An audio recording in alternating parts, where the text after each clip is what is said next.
네, 오늘은 서강대 하도록 하겠습니다. 서강대. 어, 이 동영상을 찍고 있는 이유는 학생들이 논술을 좀 늦게 시작하는 경향이 있습니다. 그때 이제 어느 대학을 해야 될지 이제 선택의 문제에 직면을 하는데, 그 대학교 문제의 특성을 조금 알면 그 선택을 할 때 도움이 좀 되지 않을까 싶은 마음이 하고 있습니다. 그 지난주에 말씀드렸던 성대는 독해하는데 조금 시간이 필요한 대학입니다. 그래서 절대적으로 시간의 양이 좀 필요하기 때문에 좀 일찍 시작하면 좋은 대학이죠. 그에 반해서 이제 또 서강대 같은 경우는 조금 늦게 시작한 학생일지라도 좀 기타 요소에 대한 능력이 좀 있다면은 충분히 도전을 해볼 수도 있고, 또 뭐 합격을 기대해 볼 수도 있는 대학이 아닐까 싶습니다. 서강대 전형 방법, 이제 1페이지를 먼저 보시면 전형 방법을 좀 먼저 검토하고, 그리고 나서 대학교 기출문제의 특징을 좀 살펴보도록 하겠습니다. 서강대는 논술이 80% 들어가고요. 그리고 교과가 10%, 그 다음에 비교과가 10%. 여기서 말하는 비교과는 출결을 말을 합니다. 그리고 수능 최저 등급은 3개 합 7입니다. 그래서 탐구는 한 과목만 들어가니까 영어랑 탐구랑 국어로 애들이 다 최저를 맞추겠죠. 그래서 뭐 영어 2에 뭐 탐구 2에 뭐 국어 3 내지는 탐구 3에 국어 2 뭐 이런 식으로 아이들이 맞춥니다. 그래서 최저를 그렇게 맞추기가 어렵지 않은 대학이다, 이렇게 생각하시면 되겠습니다. 그 다음에 이제 주의사항을 좀 보시면, 교과부터 보시면 서강대는 사실상 교과 성적이 반영되지 않는다라고 보시면 됩니다. 일반적인 대학들이 어떻게 교과 성적을 반영을 하느냐라고 하면, 일반적인 대학은 뭐 예를 들어서 이 친구가 5등급이 하나 있고 그 다음에 9등급이 하나 있다 라고 하면, 그 5등급에 해당하는 점수가 0.2점이죠. 그죠? 그 다음에 9등급에 해당하는 점수 표를 보시면 12.5죠. 네, 12.5. 자, 이렇게 돼 있다 라고 했을 때, 자, 먼저 이 표에 0.0, 0.1 이거는 무슨 의미냐 라고 한다면, 1등급 학생 같은 경우는 그 내신이 만점이겠죠. 내신이 만점인데 3등급 학생이 그 1등급 학생을 내신의 그 불리함을 극복하기 위해서 논술로 몇 점 더 맞으면 되겠느냐라는 이야기입니다. 그래서 3등급 학생이 1등급 학생의 내신의 불리함을 만회하기 위해서 100점 만점의 논술 시험에서 0.1점을 더 받으면 3등급 학생하고 내신 1등급 학생하고 같아진다, 뭐 이런 뜻입니다. 근데 논술에 보통 평균적인 내신 등급이 학생들이 3에서 5등급 사이니까 4등급이라고 만약에 한다라고 하면, 5등급 학생이 4등급 학생을 잡기 위해서 몇 점을 더 받아야 되느냐, 4등급 학생이 마이너스 0.1이고 5등급 학생이 마이너스 0.2니까 5등급 학생이 0.1점 더 받으면은 가능성이 있다, 이런 얘기겠죠. 그죠? 자, 표는 그런 의미입니다. 자, 근데 이제 이 반영 방식이 두 가지 방식이 있는데, 일반적인 대학의 방식은 5등급이 하나 있고 9등급이 하나 있다 라고 하면, 5등급에 칠판을 보시면 0.2점을 부여받고 9등급에 12.5점을 부여받은 다음에 이 환산 점수의 평균을 내는 거죠. 그러면 12.7이 되니까 나누기 2 하니까 6.3, 예, 마이너스 6.3점이 감점이 되는 거예요. 그러니까 어마무시하게 큰 점수 차가 벌어지는 것이죠. 그죠? 이런 식으로 등급에 해당하는 환산 점수를 먼저 구한 다음에 그것을 평균을 치는 방식이 일반적인 대학의 방식입니다. 근데 서강대는 이렇게 하지 않습니다. 서강대, 뭐 숙명여대, 경기대 이런 대학, 3개 대학은 예외적으로 어떻게 하냐면, 5등급에 지금 0.2점 돼 있고 9등급에 12.5점 돼 있다라고 하면 요 등급 간 평균을 구해요. 먼저 5등급하고 9등급이면은 등급 간 평균을 구하면은 7등급이잖아요. 그래서 이 7등급에 해당하는 점수를 부여해 줘요. 그러면 0.3점이네요. 그죠? 네. 그래서 서강대는 교과 성적이 10% 반영되는 것 같으나 사실상 반영되지가 않습니다. 왜냐면 친구들이 8등급까지만 해도 불리함이 없잖아요. 그러면 9등급으로 인한 불리함이 생기려면은, 네, 적어도 9등급의 퍼센테이지가 전체 자기가 받은 등급의 20-30% 이상 있어야 되는데, 그런 학생은 존재하지 않는 것 같습니다. 왜냐하면 9등급이 받기가 이렇게 쉬운 등급이 아니에요. 그죠? 네. 그리고 모든 과목에서 다 9등급을 받아야 되기 때문에 그건 쉬운 등급이 아니거든요. 그래서 8등급만 돼도 전체 내신 등급에서 9등급이 한 10% 미만이다 라고 하면 9등급 있는 학생을 제가 거의 못 봤는데, 아주 가끔 봐요. 몇 년에 한 번 보는데, 그래도 그 친구가 9등급을 한두 개 가지고 있지, 뭐 20개 과목이 있을 때 막 3, 4개 가지고 있는 친구도 전 본 적이 없습니다. 그래서 9등급이 전체 단위수의 10% 이상만 아니면 뭐 서강대는 뭐 크게 불리함이 없다. 뭐 20%여도 그렇게 불리함은 없을 것 같아요. 그죠? 그래서 서강대는 교과 성적이 사실상 반영되지 않는다, 이렇게 생각하시면 되겠습니다. 되겠죠? 그래서 한번 읽으면 1번, 평균 등급을 구하고 나서 평균 등급에 해당하는 점수를 부여하는 방식이다. 9등급이 있어도 7등급과 평균을 구하면 8등급이 되고, 이에 더해 1등급에서 8등급간 점수 차가 작아서 사실상 교과 성적이 반영되지 않는 것과 같다, 이렇게 생각하시면 되겠습니다. 2번, 자, 미인정 결석 3일 이하이면 비교과가 만점이다. 네. 그러니까 결석에는 인정 결석하고 미인정 결석이 있습니다. 인정 결석은 뭐냐면 부모님들이 어디 아이랑 이렇게 간다고 해서 체험학습계를 쓰잖아요. 그러면 이제 학교장이 인정한 결석이 돼서 그거는 감점을 당하지 않습니다. 또한 병결 이런 거 있잖아요. 병결 같은 경우는 애가 아프다고 하여서 이제 병원에 가서 뭐 진단서 내지는 진료 기록부인가요? 그거를 갖다 주면 또 학교장이 인정을 해서 그거는 인정 결석이 됩니다. 근데 미인정 결석은 뭐냐면 거의 예외적인 현상이죠. 어떤 예외적인 현상이냐면 애가 가출을 한 거예요.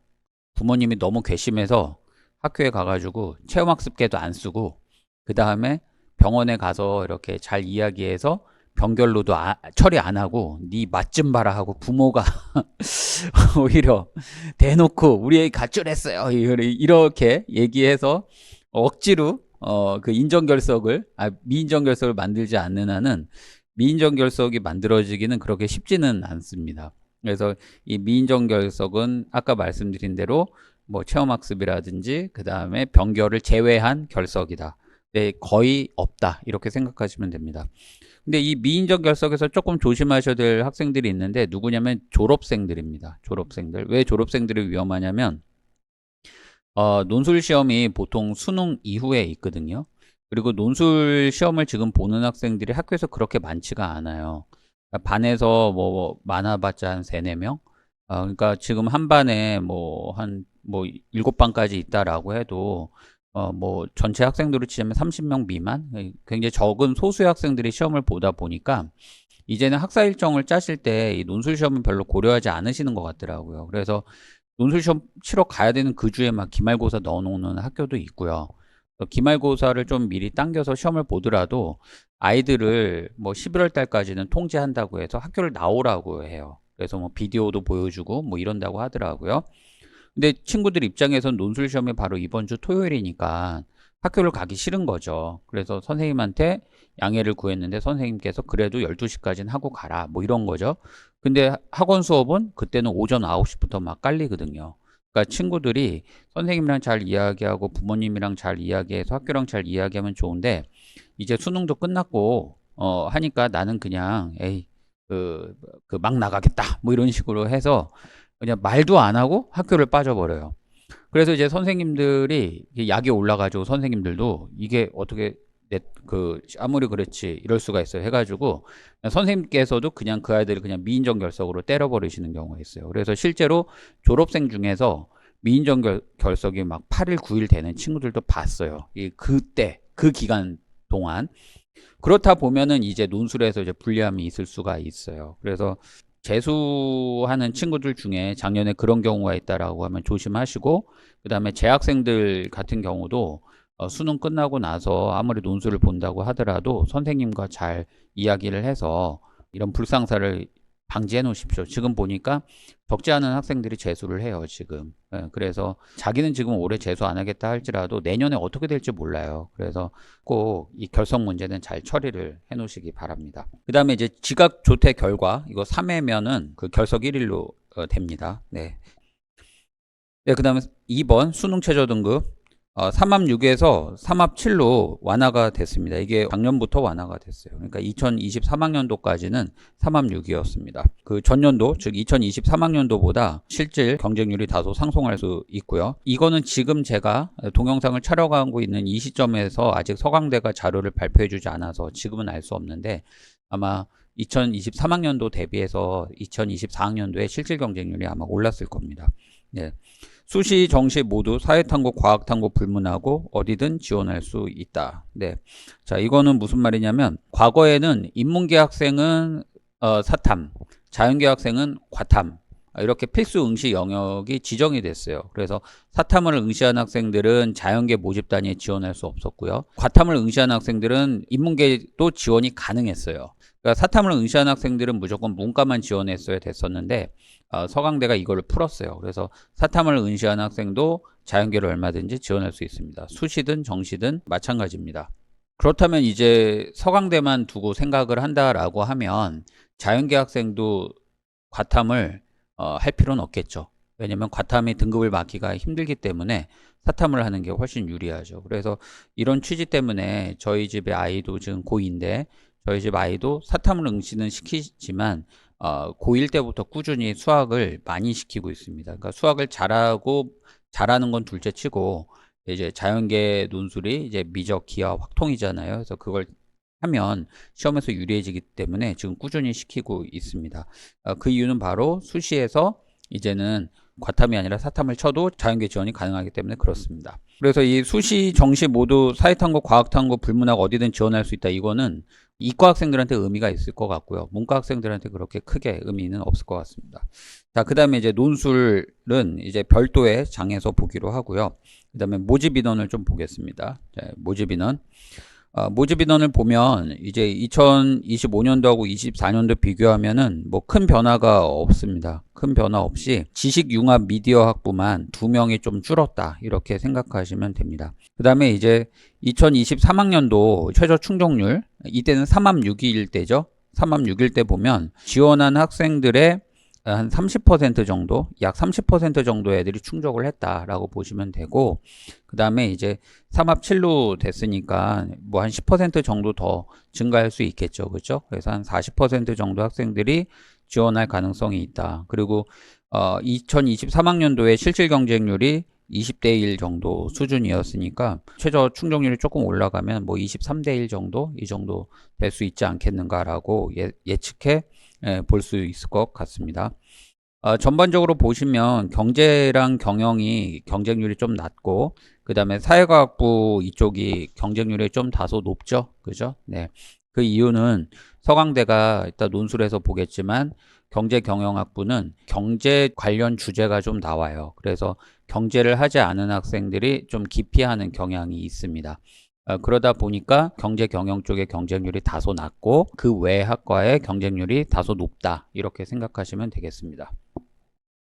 인문학부 보시면 서강대는 국문, 사학, 철학, 종교학, 영미, 어문, 뭐 미국 문화, 독일 문화, 프랑스 문화, 중국 문화, 일곱 문화 등 10개 분야가 있고요. 그 다음에 제가 조금 눈여겨볼 만한 과는 종교학 괜찮은 것 같아요. 뭐 그리스도교, 유대교, 이슬람교, 힌두교, 불교, 유교, 도교, 중국 종교, 한국 종교, 일본 종교 이런 걸 공부를 하는데 이 종교학을 공부해서 도대체 뭘 한단 말이냐라고 생각할 수 있는데요. 기업체 마케팅에서도 꽤 쓰임이 있고 우리나라 외교 이쪽에서도 꽤 쓰임이 있다고 합니다. 마케팅에서 왜 쓰임이 있냐면 지금 우리나라 기업들이 다 글로벌화 돼 있잖아요. 전 세계화 돼 있기 때문에 그 지역에 맞는 그 문화적 특성에 맞는 마케팅 전략을 세워야 되는데 그 마케팅 전략을 세울 때 그 문화를 이해하기 위해서 가장 필요한 게 정신세계죠. 근데 대부분의 그 정신세계는 종교의 근간을 두고 있기 때문에 그 종교에 대한 이해가 굉장히 필수적이겠죠. 그래서 마케팅 팀에서 좀 선호한다라고 하더라고요. 그래서 오히려 뭐 친구들이 가면 인문학부 가면 영문학 가는데 영문학도 좋죠. 근데 서강대는 영어 교육이 굉장히 괜찮은 대학입니다. 그래서 영문학과를 가서 영어를 배우는 것도 좋겠고 뭐 종교학과를 가서 영문학이랑 같이 공부해서 뭐 기업체 마케팅 팀을 들어가겠다라는 생각을 해보는 것도 제가 볼 때는 뭐 나쁘지 않을 것 같아요. 특히 힌두교 같은 경우는 눈여겨볼 만하죠. 왜냐면 지금 인도가 부상하고 있잖아요. 그죠? 근데 인도의 정신문화를 이해하기가 참 쉽지가 않죠. 근데 그게 힌두교 문화이기 때문에 그런 것 같아요. 그래서 힌두교와 불교가 섞여 있는 인도를 이해한다는 차원에서 가서 이 공부를 좀 한다면 취업을 하는 데 있어서는 뭐 나쁘지 않을 것 같다라는 생각이 듭니다. 그 다음에 뭐 우리나라는 아닌데 미국 같은 경우는 이슬람교를 이렇게 대한 학식이 깊은 사람이 정보기관에서 많이 일을 한다고 하네요. 보니까 워낙에 테러 때문에 몸살을 앓고 있기 때문에 그런 것 같은데 뭐 아직까지 우리나라는 그런 것 같지는 않은데 네, 어쨌든 이런 공부를 좀 해놓으면 학생들한테 좀 그 나름의 남들이 가지고 있지 않은 하나의 특기가 될 수 있지 않을까 싶습니다. 그 다음에 이제 뭐 영문학부 보시면 되는데 제가 영문학부를 이렇게 많이 써놓은 이유는 그 영문학이 영문학을 영국 문학을 배우는 영국과 미국 문학을 배우는 데가 있고 실용 영어를 배우는 데가 있는데요. 우리나라 대부분 영문학과 보면은 영어 문학을 배웁니다. 그래서 셰익스피어는 아는데 졸업한 다음에 영어를 못하는 이런 기현상이 벌어지더라고요, 아이들이. 그래서 실용적인 영어를 배울 수 있는 과가 어디가 있을까를 좀 제가 찾아보기 위해서 영문학과 보면 홈페이지 들어가서 쿼리를 조금 봤는데요. 이 서강대는 그 영문학도 배울 수 있지만 실용 영어를 배우는데도 손색이 없는 과가 아닐까 싶어서 넣어놨습니다. 그래서 영문학부 보시면 영미 어문 전공과 미국 문화 전공이 있다. 영미 어문 전공은 다른 대학의 영어 영문학과에 해당한다. 그 다음에 이제 미국 문화 전공은 그 실용 영어를 배울 수 있는 데죠. 자, 2번 미국 문화 전공, 미국 문화, 뭐 영화, 소설, 드라마, 텔레비전 프로그램, 지역 문화 등과 관련된 수업, 그 다음에 미국 역사, 미국 정치와 외교, 미국 법체계에 관련 수업이 개설되어 있다. 네. 그러니까 미국의 다양한 분야의 영어를 익힐 수 있다 보니까 당연히 영어를 잘할 수 있게 되겠죠. 네. 그 다음에 3번 사회과학부. 사회학 전공, 정치외교학 전공, 심리학 전공이 있습니다. 특히 서강대는 심리학이 굉장히 괜찮은 대학으로 알고 있는데요. 그 사회과학부의 심리학을 한다면 나쁘지 않을 것 같습니다.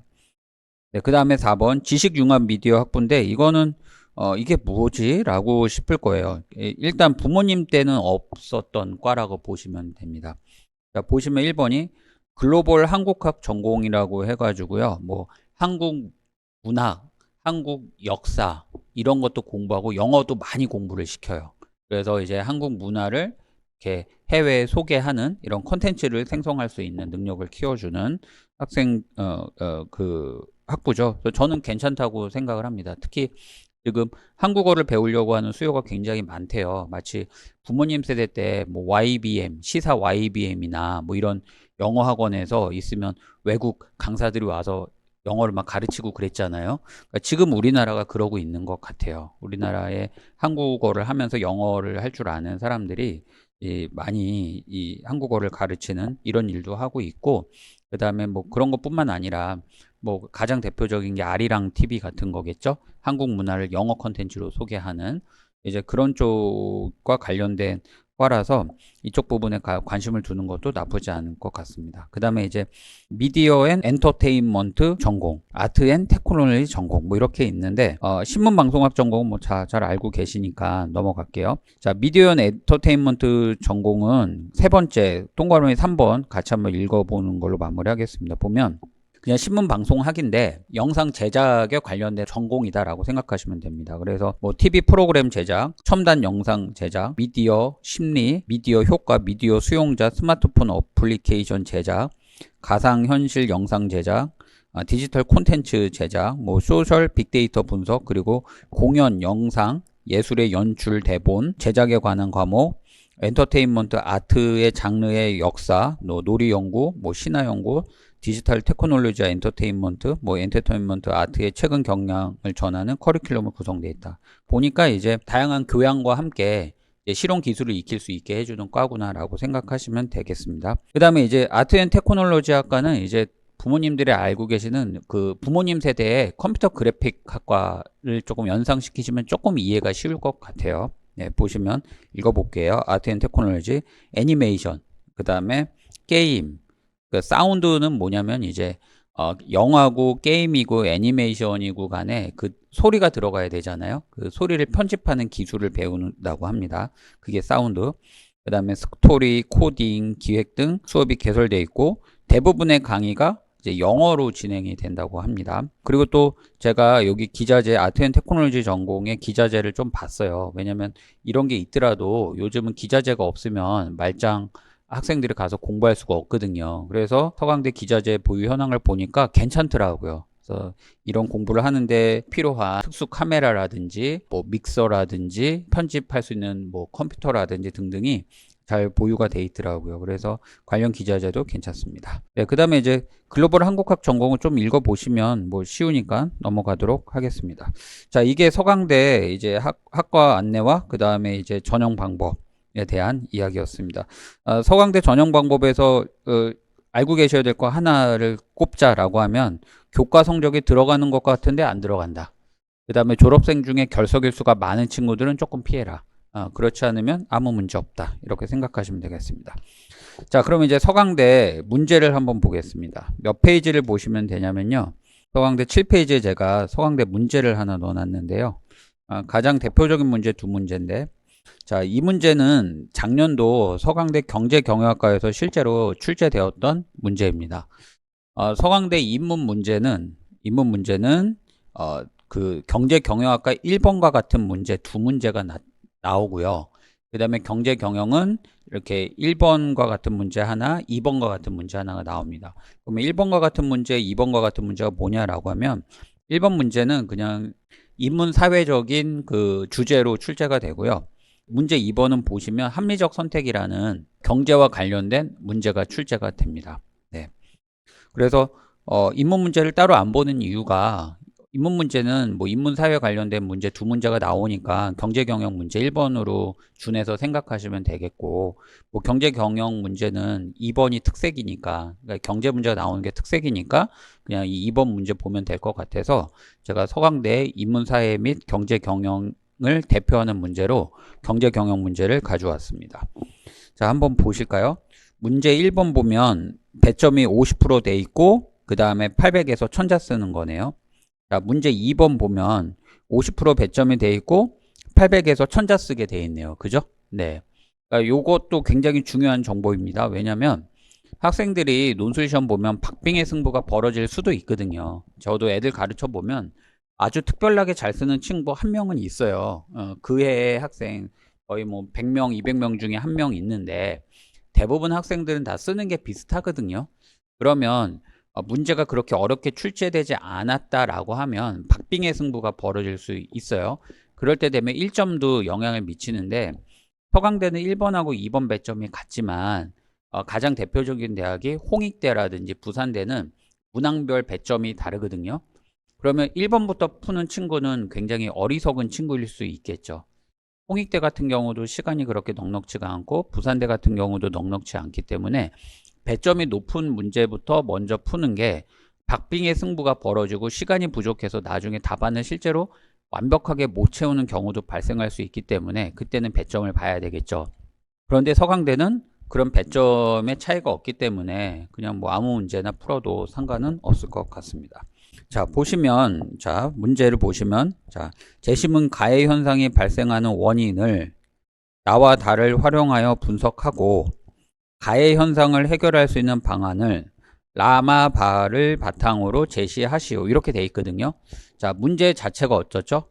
복잡하죠. 그죠? 네, 이게 서강대 전형적인 특징입니다.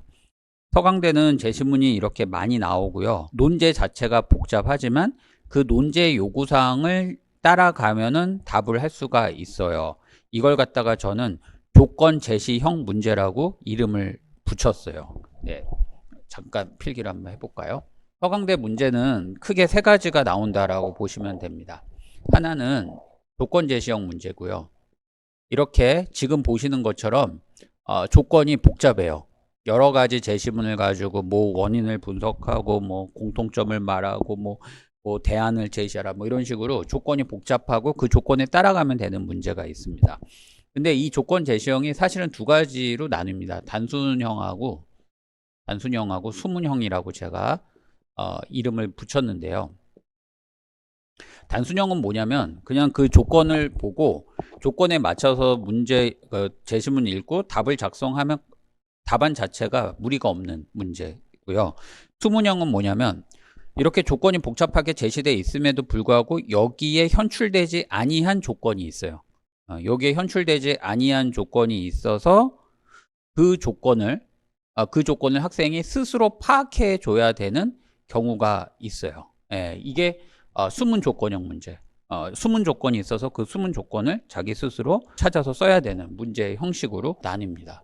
물론 이거는 논제 자체를 보고 판단할 수 없고요. 학생이 이제 독해를 하는 과정에서 이거는 수문 조건형이다 라고 이제 판단이 들어야 되겠죠. 근데 만약에 판단이 되면 그 친구는 붙는 것이고 판단이 안 되면 이제 복잡한 일이 발생하겠죠. 자기랑 같이 갔던 친구들, 수능 최저를 맞춘 친구 중에서 다 나와 같이 수문 이 조건을 찾지 못했다라고 하면 박빙의 승부가 벌어질 것이고, 이 수문 조건을 찾은 학생이 소수라면 뭐 쉽게 합격을 할 수 있겠죠. 그 다음에 이제 그 통합형 문제라고 제가 이름을 붙인 건데요.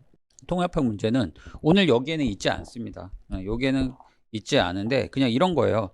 그냥 제시문 가에서 뭐 바까지는 우리나라 부동산에 관련된 그 글이다. 부동산의 문제점에 대해 너의 생각을 뭐 써라라고 해서 뭐 아무런 조건 없고 그냥 제시문만 쭉 나열해주고 그 문제에 대해서 네 나름대로 체계를 부여해서 한번 써봐라는 문제가 나오는 경우가 있어요. 이제 이거는 이제 통합형. 요거하고 요거는 조금 성격이 다릅니다. 이거는 학생들이 요런 문제는 학생들의 글의 체계나 구성은 그렇게 생각하지 않아도 돼요. 이 문제는 생각하지 않고 조건에 대한 철저한 이행 이게 중요한데, 반해서 이 통합형은 조건의 이행은 별로 중요하지 않고 자기 스스로 체계와 구성을 어떻게 할지가 굉장히 중요한 영역의 문제로 되겠죠. 그래서 훈련의 방법이 약간 다릅니다. 이 문제랑 이 문제. 근데 이 통합형 문제는 가끔 출제가 되고요. 대부분 이 문제가 많이 출제가 되는데 요즘 서강대가 그 제시문이 많이 쉬워졌거든요. 과거에 서강대가 제시문이 조금 어려운 대학이었어요. 서강대가. 근데 요즘 들어서 제시문이 엄청 쉬워지면서 지금 이쪽으로 많이 가고 있습니다. 이쪽으로.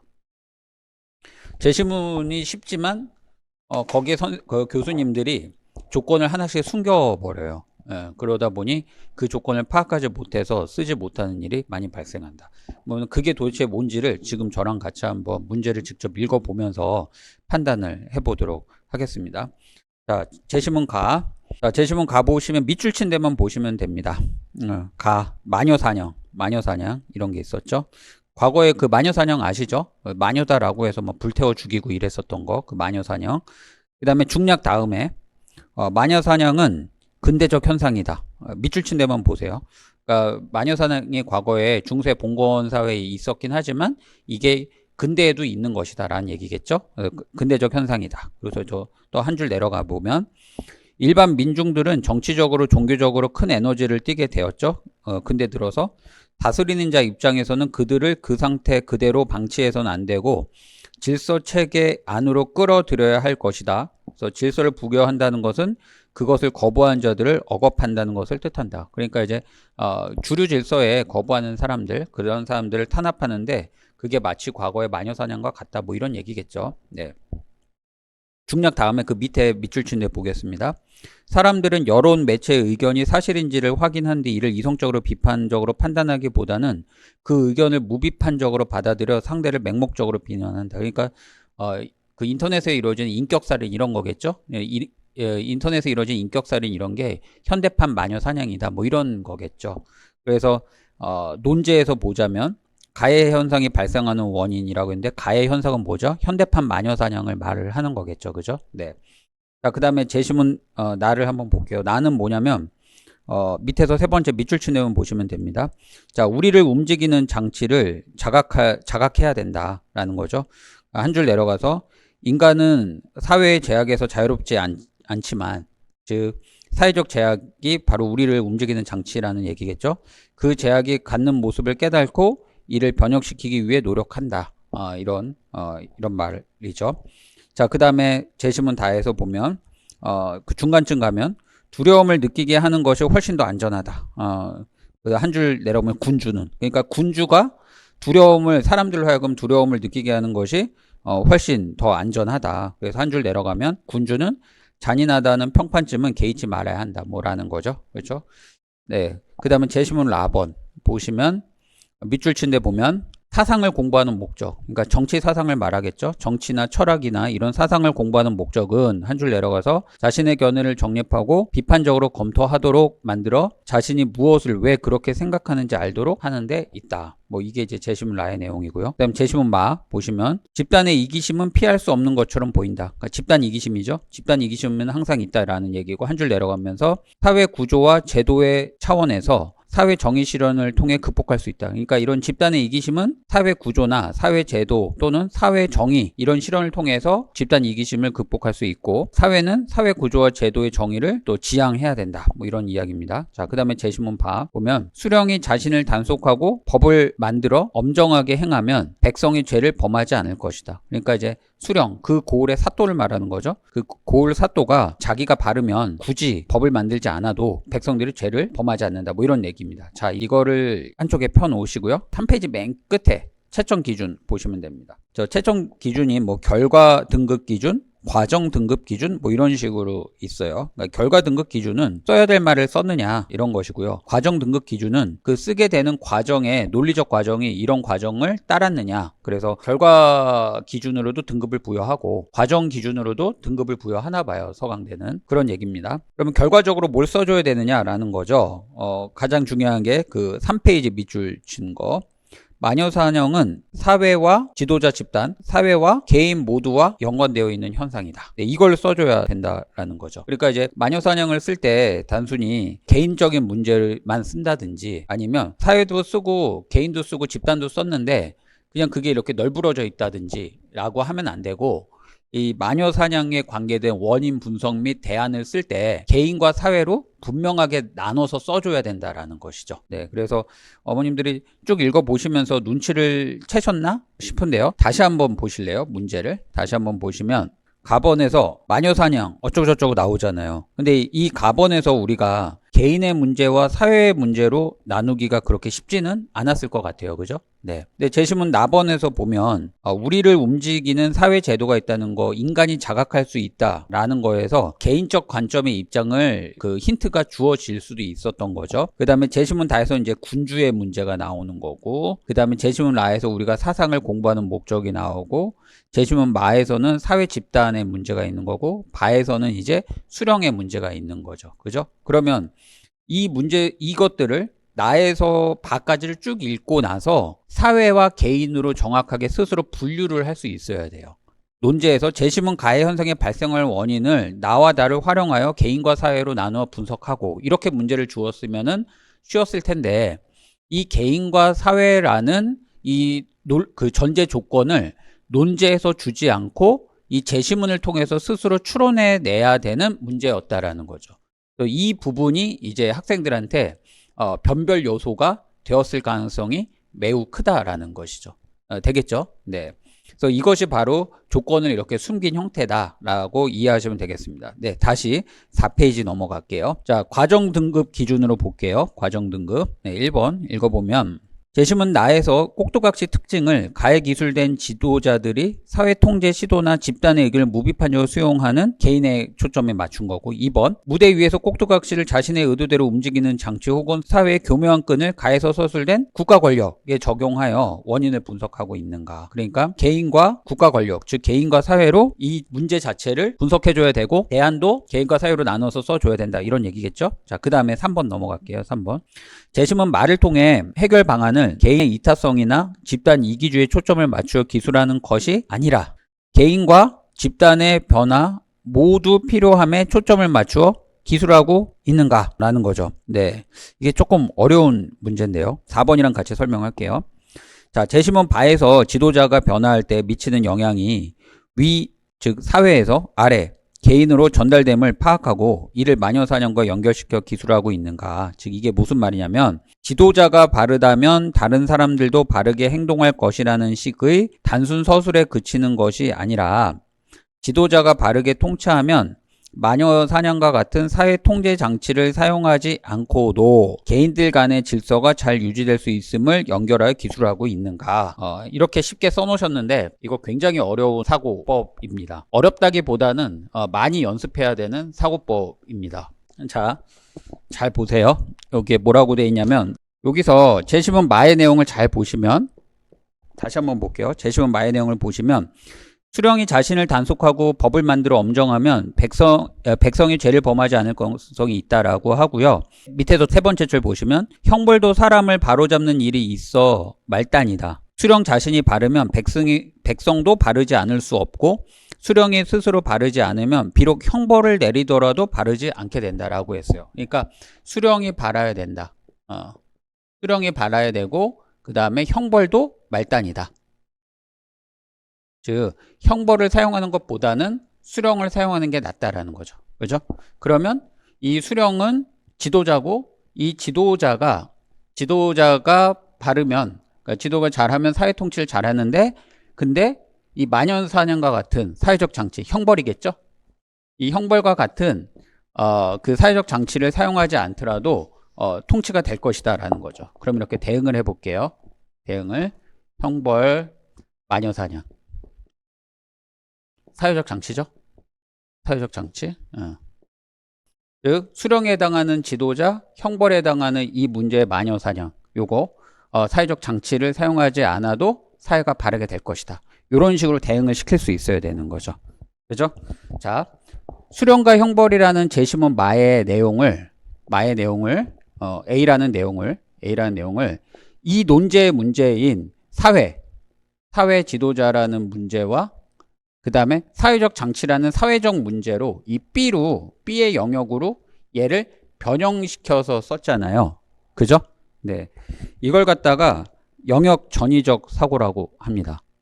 이 영역 전이적 사고는 조금 어렵습니다. 그래서 제가 서강대를 좀 하는 학생들한테 조금 추천해주는 학생들이 성격 유형에서 이 직관 들어간 친구들 있잖아요. 이 친구들한테 좀 많이 추천을 해줍니다. 성대 문제 같은 경우는 직관보다는 감각이 발달한 학생들한테 조금 유리하다고 제가 얘기를 해줬잖아요. 성대는 나온 정보를 정확하게 써야 되기 때문에 직관보다는 감각 학생이 조금 더 쉽게 적응할 수가 있고요. 그 다음에 서강대 문제는 이런 식으로 전혀 다른 영역의 문제를 또 다른 영역에 이렇게 꼬아서 연결을 시키는데 이거는 조금 상상력이 필요한 영역입니다. 그래서 감각학생보다는 직관학생들한테 좀 추천을 해줍니다. 이런 식으로 서강대는 영역 전이적 사고법을 조금 요구를 합니다. 영역 전이적 사고라고 했는데요. 이거는 이제 제가 만든 말이고요. 영역 전이라고 했는데 그냥 전이시키는 거죠, 영역을. 그러니까 A라는 영역의 핵심 내용을 B라는 영역에 전혀 다르게 적용시킬 수 있는 것인가 라는 문제인데요. 이건 몇 가지가 있습니다. 연역적 사고 문제가 있고요. 그 다음에 비교하는 문제가 있고 그 다음에 비판하는 문제가 있습니다. 근데 이거 사실 다 동일합니다. 예를 들어서 A라는 내용이 있을 때 그 내용을 A-로 변형시키는 건데 이것의 관계가 서로가 일치한다. 그러면 이제 연역이 되는 거고요. 그 다음에 이 관계가 서로 반대가 된다. 그럼 이건 비판이 되는 거고요. 그 다음에 같은 것도 있고 그 다음에 다른 것도 있다 라고 하면 이게 비교가 되는 거죠. 이런 식으로 하나의 영역을 다른 영역에 적용시키는 경우. 그런데 서강대 문제의 특징이 뭐냐면 이 A하고 A-의 관계가 되게 희미해요. 그러니까 A하고 A의 관계가 빤히 보이는 경우가 있어요. 네, 그런 거는 이제 감각형 학생들도 쉽게 해요. 그런데 이 두 개의 관계가 연관성이 조금 묽어요. 그 연관성이 조금 희박해요. 그래서 그 옅은 연관성을 봐야 되는데 그 옅은 연관성을 봐야 되는 문제가 서강대에서 자주 출제가 되고 있어요. 서강대가. 그리고 연세대는 경우에 따라서 다른데 작년 기출문제를 저희랑 같이 봤잖아요. 작년 기출문제는 연대도 이런 거 계속 물어본다고 했잖아요. 이 관계. 그래서 A하고 B가 나오는데 이 밑에서 이게 나대이 나B인지 그 나대이 그냥 B인지 나대이 B는 없는지 뭐 이런 식으로 판단을 해주면서 써줘야 된다고 했었잖아요. 그죠? 그러니까 연세대는 그냥 이 문제 풀라고 해놓고 그 문제가 연역인지 비교인지 비판인지 스스로 분석해가면서 풀어야 되는 문제였잖아요. 그죠? 그래서 연세대도 이런 식으로 영역 전이적 사고 문제가 나오는데 작년에 그 연관성이 굉장히 짙었기 때문에 감각 학생들도 충분히 풀 수 있었지 않았을까라고 생각을 해서 뭐 합격자도 감각 학생이 나올 수 있었던 이유가 아니겠느냐라고 제가 그냥 추정상 이야기를 드렸잖아요. 네. 근데 연세대는 그렇게 이 연관성이 짙기도 하고 엮기도 나오는데 서강대는 이런 식으로 연관성이 좀 학생들이 봤을 때 조금 이게 묽게 나오는 경우가 좀 많아요. 연관성이 조금 희박하게. 그래서 이 눈치를 딱 채고 쓸 수 있는가라는 게 이제 학생들은 좀 어려울 수도 있다. 그런데 이제 직관형 학생들은 이런 문제를 원래 잘해요. 그래서 직관 학생들은 서강대에서 조금 빨리 적응할 가능성은 있다. 그런데 감각형 학생들은 그럼 서강대를 못하냐? 아니죠. 계속 이 사고법을 연습시키면 돼요. 계속 연상작용하는 사고법을 연습을 시켜서 수령이 사회 지도자고 그다음 위에서 마녀사냥을 사회적 장치로 생각하고 형벌을 이것과 연결시키는 이 생각을 계속 서로 제시문 키워드와 키워드를 서로 연결시키는 연습을 시킨다면 감각 학생들도 충분히 할 수는 있겠죠. 그죠? 네. 자, 그런 이야기가 여기 제가 써놨습니다. 그래서 4페이지 각주 한번 14하고 15를 같이 한번 읽어보겠습니다. 네. 서강대는 학생들이 영역전이적 사고를 하고 있는지 여부를 중요하게 봅니다. 그래서 A라는 제시문의 내용을 전혀 다른 B에 맞게 변형시켜 사고하는 방법을 영역전이적 사고라고 합니다. 제시문 마 자체의 내용은 집단 이기주의 A예요. 그러나 집단 이기주의 입장을 탈피해서 현대판 마녀사냥의 대안으로서 제시문 마의 내용을 변형시켜야 된다라는 거죠. 그죠? 네. 자, 그 다음에 또 각주 15번. 자, 제시문 바의 내용은 수령이 자신을 바르게 하면 형벌을 쓰지 않아도 좋을 것이라는 두 가지를 담고 있죠. 자, 먼저 학생들은 수령과 형벌이라는 두 가지 키워드를 제시문 바에서 확인해야 돼요. 이처럼 서강대는 교과서 제시문을 사용하여 학생들이 쉽게 읽을 수 있지만 신중하고 꼼꼼하게 제시문을 읽어야 돼요. 여기서 수령만 읽으면 이제 큰일 났던 거죠. 수령과 함께 형벌도 읽어줬어야 됐었던 거죠. 또한 이의 형벌을 마녀사냥과 같은 사회적 장치로 변형시켜서 적용할 수 있어야 되는데 이게 바로 영역 전이적 사고가 서강대에서 중요하다는 그 반증인 거죠. 되시겠죠? 네. 네. 지금 어떤 질문을 하셨냐면은 교과서를 출제를 했지만 교과서가 여러 가지 종류가 있기 때문에 학생들이 다 읽어본 건 아니지 않느냐라고 질문을 하셨거든요. 네, 맞습니다. 그래서 교과서 제시문에서 출제하는 것을 실제로 학생들이 쉽게 받아들일 것이냐의 문제는 좀 다른 문제예요. 뭐 예를 들어서 서강대처럼 교과서 제시문을 썼지만 하나의 교과서에 그 부분을 이렇게 잘라서 지금 넣어주신 거거든요.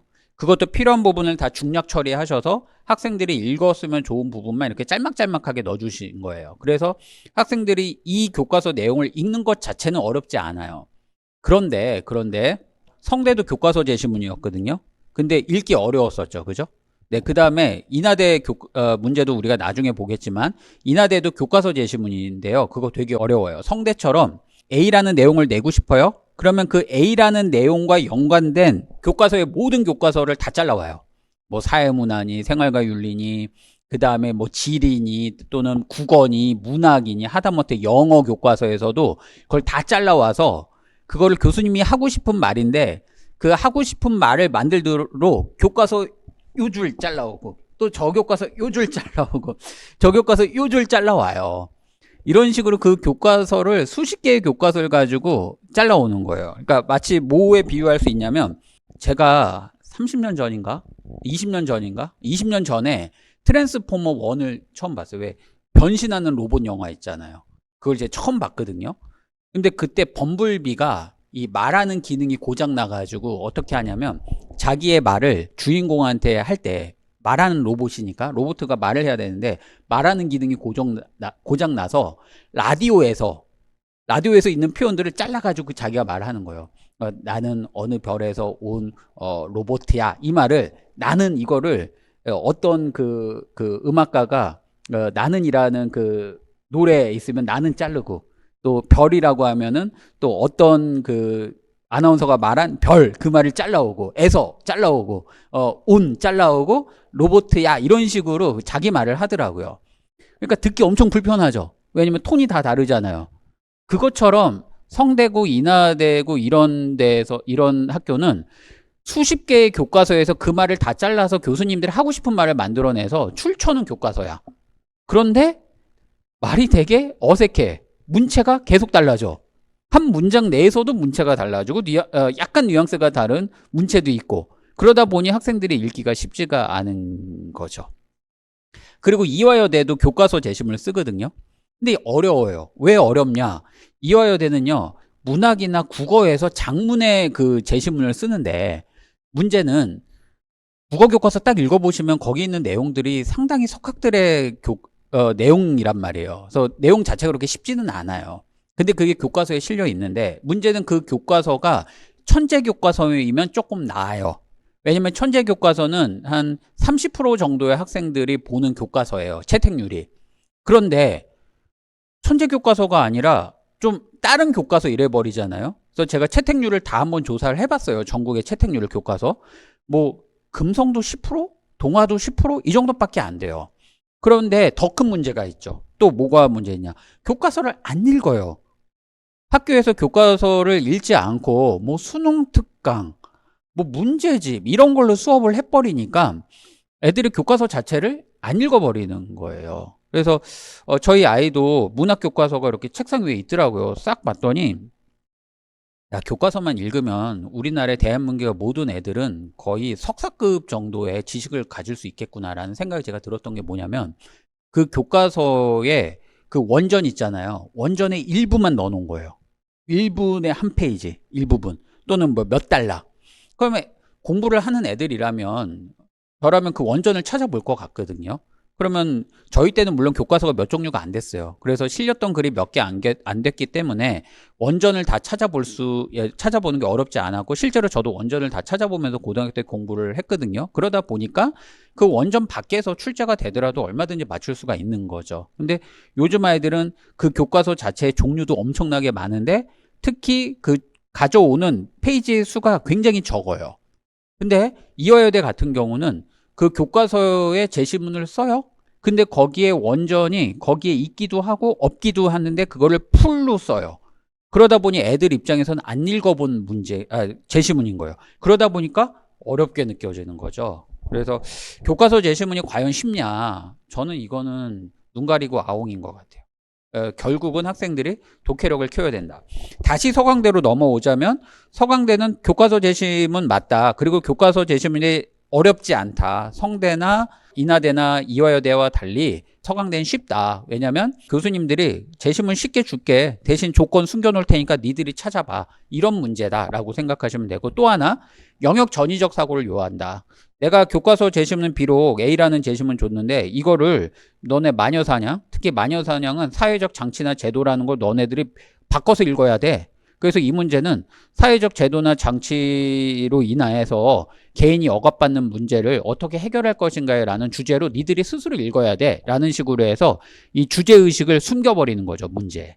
그래서 그거를 스스로 판에서 읽게 만드는 문제다 이렇게 생각하시면 되겠습니다. 되겠죠?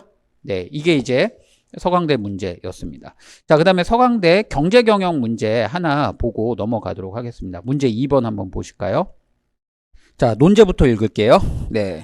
제시문 다라 마 바의 내용을 제시문 나에 나타난 선택의 근거와 연결하여 설명하고 이들의 공통점을 바탕으로 가의 실험 결과가 나에서 정의된 합리적 선택이라는 주장을 뒷받침하는 논거를 제시하시오.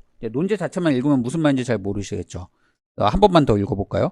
제시문 다라 마바의 내용을 제시문 나에 나타나는 선택의 근거에 연결해 설명하고 제시문 나에서 선택의 근거가 나오는데 그 제시문 나에 나타난 선택의 근거와 연관해서 다라마바를 설명을 하래요. 그리고 나서 다라마바를 설명하다 보니까 얘네들의 공통점이 나올 거래요. 그 공통점을 바탕으로 가의 실험 결과가 나에서 정의된 합리적 선택이라는 주장을 뒷받침하는 논거를 제시하래요. 그러니까 다시 공통점을 바탕으로 가에 나타난 실험 결과가 나에서 정의된 합리적 선택이라는 주장에 뒷받침을 놓은 걸 제시하래. 뭐 도저히 무슨 말인지 모르겠죠, 그죠? 별로 어렵지 않습니다. 이거는 읽으면 헷갈리니까 제가 여기 화이트보드에 설명드릴게요. 네, 함이 있는데요. 이렇게 공공이라는 함이 있고요. 이렇게 개인이라는 함이 있는데요. 네, A라는 사람이요. 표를 50개 부여받아요. 50개 부여받는데 이 50개를 싹 다 이 공공에다 넣잖아요. 그러니까 표를 50장을 싹 다 공공에다 넣으면은 한 장당 500원을 받아요. 500원. 그래서 자기한테 25,000원을 받고요. 25,000원은 이거는 내가 수령하고 이거는 타인한테 가요. 그 다음에 A라는 사람이 다시 또 이 개인의 함에다가 50장을 딱 넣으면은 50장에 1,000원씩 받아가지고 나 혼자 5만 원을 받아요. 그리고 타인에게는 아무것도 안 가요. 되겠죠? 네. 즉 공공의 이익을 추구를 하면 나도 약간 이익이 있고 타인에게 이익이 돌아가고, 그 다음에 개인의 이익만 추구하면 내 이익만 있고 타인의 이익은 없다라는 얘기예요. 그래서 이걸 실험을 해봤더니 사람들한테 봤더니 10명의 사람인가요? 뭐 실험을 해봤더니 한 40에서 60%에 해당하는 40에서 60%에 해당하는 표를 공공에다 놓고 60에서 40에 해당하는 표를 개인에다 넣었대요. 이해 가시죠? 네, 그러니까 사람들이 의사결정할 때 나만 고려하는 게 아니라 타인의 이익도 고려한다. 뭐 이런 실험 내용인 거예요. 자, 넘어갈게요. 자, 그 다음에 나번에에서 이제 세 번째 줄. 선택의 비용은 그 선택으로 포기한 사회의 가치이며 이를 기회비용이라고 하죠. 그러니까 기회비용이 뭐냐? 이 경제학에서 다루는 굉장히 중요한 개념이죠. 기회비용. 내가 선택을 함으로 해서 포기된 비용인 거죠. 그죠? 어머님들이 결혼하실 때의 기회비용은 뭐였습니까? 내가 이 남자를 선택함으로 인해서 세상의 모든 남자를 포기한 거. 그게 이제 기회비용인 거죠. 그죠? 네. 그렇다고 보시면 됩니다. 자, 그 다음에 내려가서 이제 비용과 또 줄친 거, 비용과 편익을 철저히 따져봄으로써 합리적인 선택하려는 사고방식을 경제적 사고라고 하는데, 내려가면 비용과 편익을 주관적으로 평가하기도 한다라는 거죠. 자, 이것도 좀 정리를 해볼게요. 서강대는 이런 문제 무지하게 많이 냈죠. 내고 또 내고 또 내고 하죠. 자, 뭐냐면 경제적 선택이에요. 경제적 또는 합리적 선택이죠. 합리적 선택인데, 이 합리적 선택은 편익도 고려하고 이익이죠. 그 다음에 비용도 고려해야 된다. 근데 이 비용은 기회비용이죠. 그리고 이 편익하고 비용을 고려해서 합리적으로 선택하는데, 이 편익을 고려할 때 사람들이 그걸 주관적으로 판단하기도 한다라는 거죠. 왜냐면 이익이 확실치 않잖아요. 그죠? 어머님들도 아버님들이랑 결혼하실 때 지극히 주관적인 판단이었잖아요. 그죠?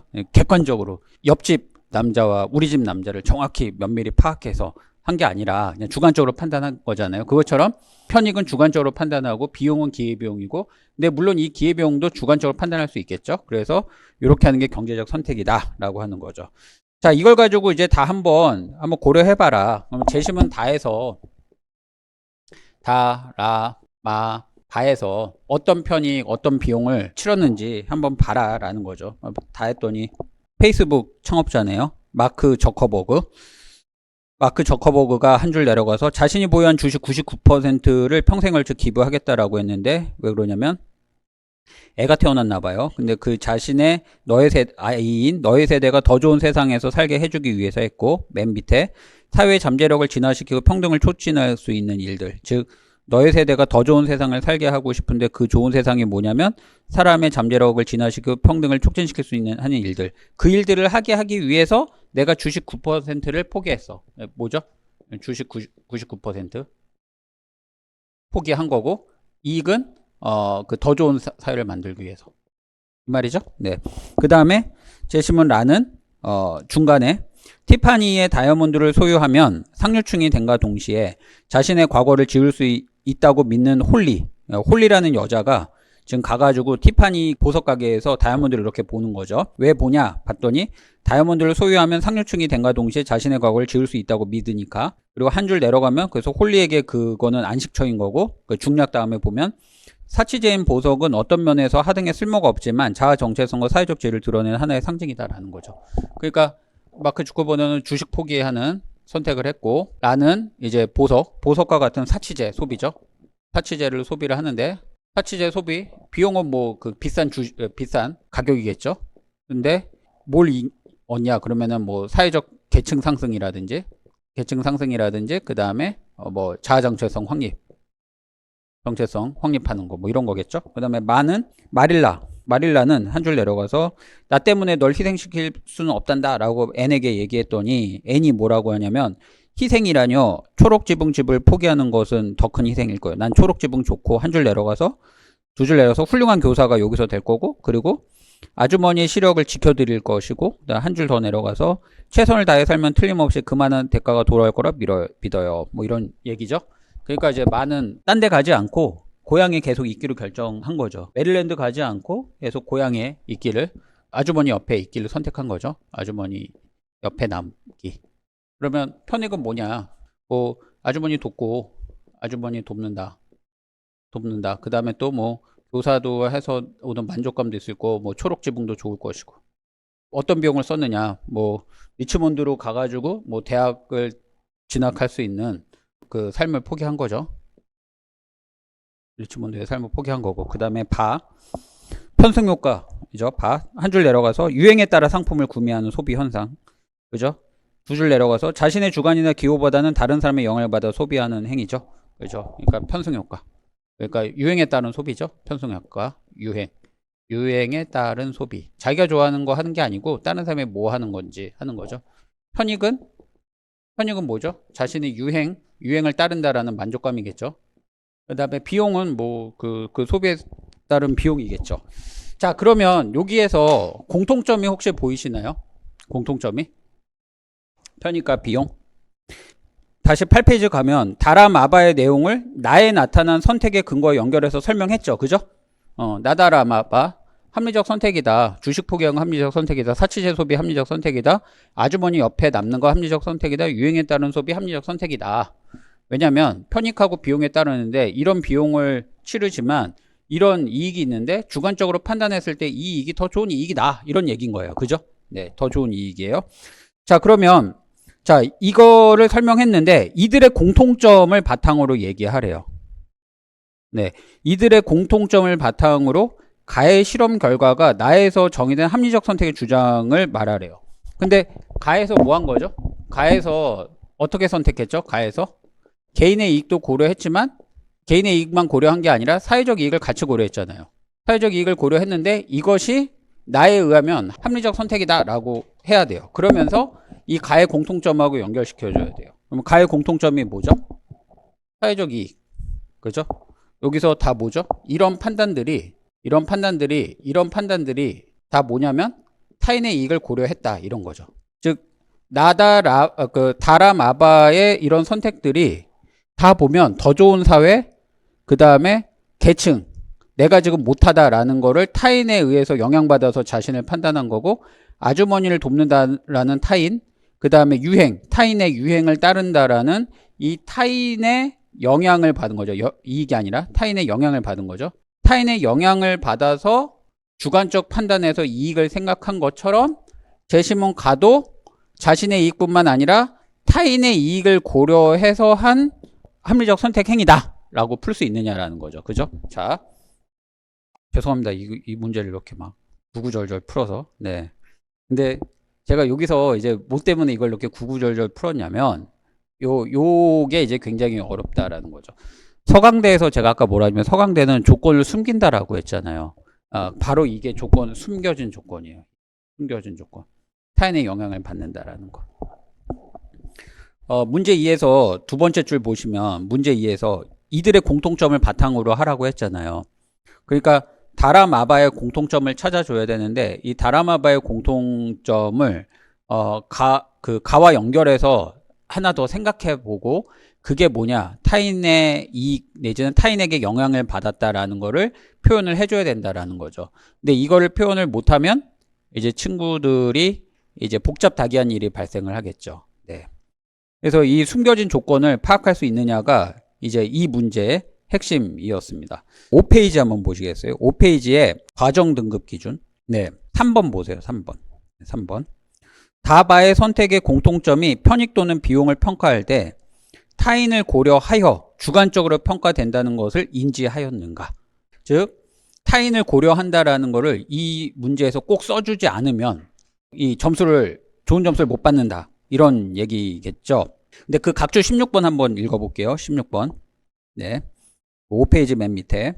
자, 논제만 보면 나를 분석 기준, 즉 대전제로 삼아야 돼요. 그러나 논제 후문을 보면 다와 바의 공통점을 토대로 가를 분석하라고 하죠. 그래서 나와 함께 다바에서 찾은 공통점이 가를 분석하기 위한 기준이 돼버려요. 네, 다시 6페이지 넘어갈게요. 기준이 된다. 이 기준, 즉 공통점이 도출되는 과정을 설명해야 하니까 다하고 라를 분석할 때 공통점이 드러나도록 써야 되는 거죠. 그래서 결과적으로 어떻게 되느냐, 대전제는 나와 함께 다라의 공통점이 돼버려요. 그래서 비록 논제는 나가 대전제로 보이지만 문제 전체의 취지를 고려할 때 나와 다라의 공통점이 대전제이고, 이러한 대전제에 맞춰서 가와 다와 라를 분석해야 하는 글이에요. 그러니까 이 공통점이라는 것을 문제를 풀 때 푸는 과정에서 앞문제 생각하고 뒷문제 생각할 때 풀면 안 되고, 문제를 전체적으로 다 읽어보고 이 공통점도 나다라마를 분석하는데 중요한 도구이고 동시에 그거를 가를 분석하는 것도 중요한 도구이구나 라고 생각하고 공통점을 앞부분에서 생각을 해줘야 돼요. 비록 논제 자체는 공통점이 뭔지도 소개해주지 않고 마치 뒤에서 분석하는 것처럼 보이지만 이거를 앞부분으로 당겨서 타인의 영향이라는 요 키워드를 생각해서 모든 제시문을 분석하지 않으면 안 되는 것이죠. 네, 그래서 이 문제는 어려운 문제입니다. 그래서 단지 논제 요구사항만 소극적으로 충족시키려면 문제 전체 취지를 이해하기 힘듭니다. 자, 이처럼 서강대는 수문 논제가 있어요. 그래서 이런 수문 논제를 파악하는 것이 이제 중요하다라는 거를 알려드리려고 한번 두 문제를 봤는데, 문제 1번 같은 경우는 그냥 일반적인 사회 관련 제시문이고, 문제 2번 같은 경우는 편익과 비용, 특히 기회비용이라는 문제, 이 기회비용을 이제 이 문제 자체에서는 중요하게 사용하진 않았어요. 이 문제 자체에서는. 근데 편익이 무엇인지를 찍는 거, 그 다음에 합리적 선택에 대한 아주 단순한 이해가 있으면 되는 문제였었다라는 거죠. 자, 그러면 이제 읽고 마무리하겠습니다. 지금 질문을 뭐라고 하셨냐면 그 교과서를 읽혀야 되냐고 질문을 하셨거든요. 고3을 기준으로 하신 말씀인가요? 고1, 2를 기준으로 하신 말씀인가요? 고1, 2요. 고1, 2. 참고로 이제 제 새끼는 사회탐구를 시키지만 그 글씨 쓰는 게 느리거든요. 논술에선 글씨 쓰는 게 굉장히 중요합니다. 근데 제 아이는 저희의 불찰로 초등학교를 그냥 보냈어요. 초등학교 때 뭘 해야 되냐면 이 글씨 훈련을 시켜야 돼요. 이게 이 연필을 잡는 이 소근육이 있거든요. 그게 발달해야 돼요. 그래서 그게 딱 발달해서 왜 벤치프레스 할 때 딱 자세가 있잖아요. 그 자세가 딱 돼서 그 자세대로 해야지 운동이 되지. 그 자세가 안 되고 이렇게 삐뚤어지거나 이러면 막 이렇게 다 나가잖아요. 그것처럼 운동도 안 되고, 그것처럼 정확한 자세로 정확하게 그 필기구를 가지고 계속 반복해서 쓰면 글씨가 쭉쭉쭉쭉 나와요. 근데 그 연습을 저희가 초등학교 때 놓친 거예요. 사실 6년 내내 글씨 쓰는 연습을 좀 시키고 싫더라도 계속 베끼게 시키고 이랬어야 됐었는데 그 시간을 놓치다 보니까 애가 글씨가 딱 보면은 형편없어요. 그러니까 아직까지도 제 생각에 한 초등학교 거의 한 4학년 정도 글씨밖에 안 나와요. 그러니까 속도가 느리는 거죠. 그 논술에서는 속도감도 중요하고 또 글씨도 그 칸에 맞춰서 조금 작게 알아볼 수 있게 팍팍팍 써줘야 되는데 얘는 글씨가 좀 길게 쓰더라고요. 좀 예를 들어서 근거 이렇게 이런 식으로 쓰는 거죠. 그래서 일단 글씨가 안 좋아서 저희 아들은 그 인문논술 탈락. 그래서 글씨가 된 친구들이라면 고1, 2라면 저는 교과서를 기본으로 한 읽기를 시킬 것 같아요. 그러니까 뭔 말이냐? 지금 질문자의 의도는 교과서를 읽어야 되느냐라고 하는 거는 교과서 자체만을 읽는 걸 생각하실 수 있기 때문에 제가 지금 말씀을 드린데요. 교과서 자체를 읽는 건 기본이죠. 교과서를 읽는 건 기본인데, 두 번째, 이 교과서는 뭐냐면은 독서 지도서예요. 뭔 말이냐? 이 교과서에 보면 다양한 그 출처를 소개해 놨거든요. 다양한 출처를. 예를 들어서 교과서에 김소월의 시가 하나 그 소개돼 있다. 그러면 그 김소월의 시를 싹 다 읽어보는 거죠. 즉 김소월 시인이 쓴 시 중에서 꼭 읽어봐야 될 시들을 소개한 책들이 있어요. 그러면 그 책을 읽어보는 거죠. 즉 교과서를 기본으로 더 확장된 교과서에 나오는 원전 읽기를 하는 거죠. 이거는 필요하다고 봅니다. 예를 들어서 뭐 최만식의 탕류가 교과서에 소개되어 있던 문학 교과서에 그러면 일부만 소개되어 있거든요. 근데 그거를 이제 원전을 다 읽어보는 이런 식으로 하면 전 되게 좋을 것 같습니다. 근데 그렇게 공부할 시간이 없다라고 하면 교과서라도 읽는 거는 좋은 방법이겠죠. 근데 저는 또 약간 또 과목에 따라 다른데 과목에 따라 국어하고 문학 교과서는 전 좋다고 생각합니다. 국어하고 문학 그다음에 영어 교과서도 전 좋다고 생각을 합니다. 영어에 나온 제시문 좋고요. 문학, 국어 다 좋고 이거는 좋은데 근데 이제 조금 문제가 있어요. 그다음에 생윤도 전 좋다고 생각합니다. 생윤, 윤사 그다음에 사회문화 이런 건 좋다고 생각합니다. 이걸 바탕으로 이렇게 읽기를 해야 되니까요. 그죠? 이걸 바탕으로. 그런데 저는 이제 어떤 교과서는 안 좋아하냐라고 하면은 정법, 경제, 그 다음에 뭐 지리, 한지, 세지, 그 다음에 뭐, 그 역사, 뭐, 그 세계사, 동아시아사 등의 교과서는 저는 안 좋아합니다. 이거 순수히 저 개인적인 생각입니다. 왜 안 좋아하냐라고 하면 정법 교과서를 보면 도저히 정법이 무엇인지 모르게 편성이 돼 있어요. 경제 교과서를 딱 읽으면요. 도저히 경제가 무엇인지 오해하게끔 딱 교과서를 잘 만들어 놨어요. 그래서 이걸 왜 이렇게 만들어 놨냐 전 너무 이해가 안 갔어요. 그래가지고 이렇게 이걸 왜 이렇게 교과서를 만들어 놨지? 제가 한번 부산에 있는 모 고등학교에 가서 경제를 강의를 했어야 됐었던 일이 발생했어요. 그래서 교과서를 가지고 딱 봤는데 이걸 어떻게 가르쳐야 돼? 난감하더라고요. 이게 이 난감해서 그냥 그 책 치워버리고 그냥 대학교에서 배우는 개론서 가지고 그냥 가르쳤거든요. 근데 이제 왜 이렇게 써져 있는지 이렇게 확인을 해보니까 교육부에서 지침을 준대요. 그러니까 이런 체계로 만들라고. 그러니까 그 교과서 목차에도 그 글쓴이가 뭐라고 해냈냐면 교과서를 집필할 때 좀 답답함이 있었다. 그러니까 이거는 제가 의역한 거예요. 사실 이 경제를 알기 위해선 이런 식으로 써야 되는데 근데 교육부 지침을 따르다 보니까 어쩔 수 없었다. 이해 바란다. 뭐 이런 취지였어요. 대충.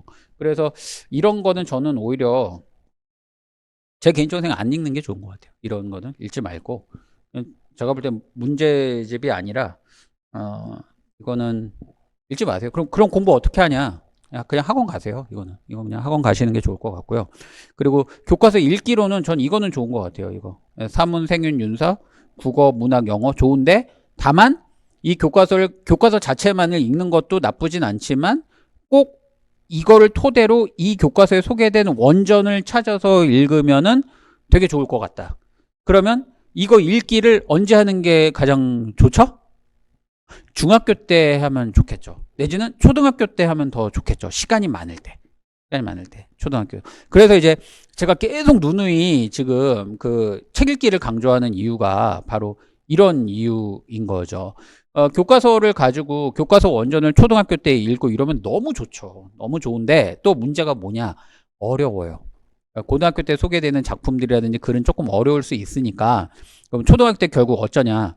좀 닥치는 대로 읽어라. 뭐 세계 문학 선집이라도 좀 읽고 뭐 좀 하여튼 뭐든 읽혔으면 좋겠다. 뭐 과학 동화든지 뭐 수학 동화든지 하여튼 뭐든 읽혔으면 좋겠고 이게 너무 이렇게 학원 뺑뺑이 돌리시는 거는 초등학교 중학교 때는 그게 효과가 있을까? 고등학교 와서 1도 효과 없을 텐데. 예, 중학교 때 내신은 어느 정도 관리가 될지는 모르겠는데 그게 고등학교 와서 정말 그게 공부가 효과가 단 1이라도 있을까? 라고 생각하면 없을 것 같은데 근데 저걸 왜 이렇게 시킬까? 뭐 이런 생각은 들어요. 다시 한번 말씀드리지만 저 개인적인 생각입니다. 이 동영상을 보시는 중학교 수학학원 원장님들을 비난하는 게 아닙니다. 이건 저 개인적인 생각. 근데 읽기는 정말 필요한 것 같아요.